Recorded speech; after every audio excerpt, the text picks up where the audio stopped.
House flipping continues to keep coming back, and I think there's a lot of opportunity right now to be able to buy a property, renovate it, and sell it for a higher profit, right?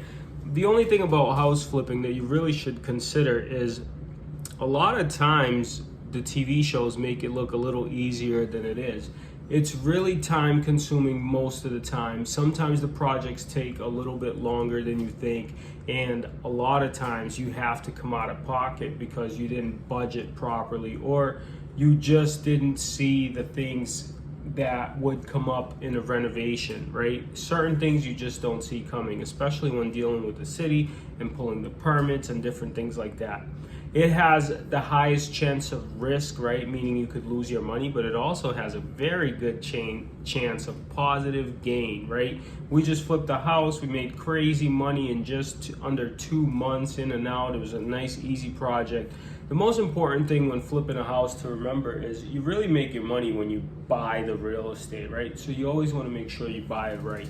The other thing is, I'm a realtor as well for 12 years, so I knew when I was going to sell it, what I was going to sell it for.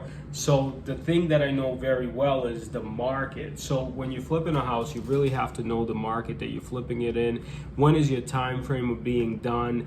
And you also have to have a good team of realtors, contractors, and different people like that. If you're looking to do a flip and to evaluate a flip, or maybe you know a house that's coming on the market and you're ready to go ahead and make that jump, give me a call. My name is Dave, DNA Realty Group. I will help you evaluate the property and just show you the ins and outs of the trade. Now, just remember 2 things. You make money when you buy, and location, location, location.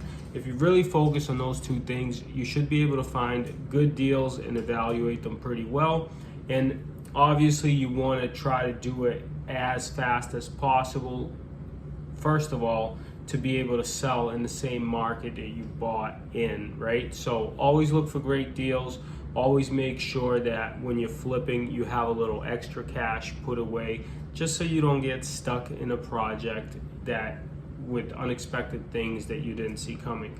Now, most of the time, you should be able to do it, and you should be able to do it well and make a lot of money flipping some houses.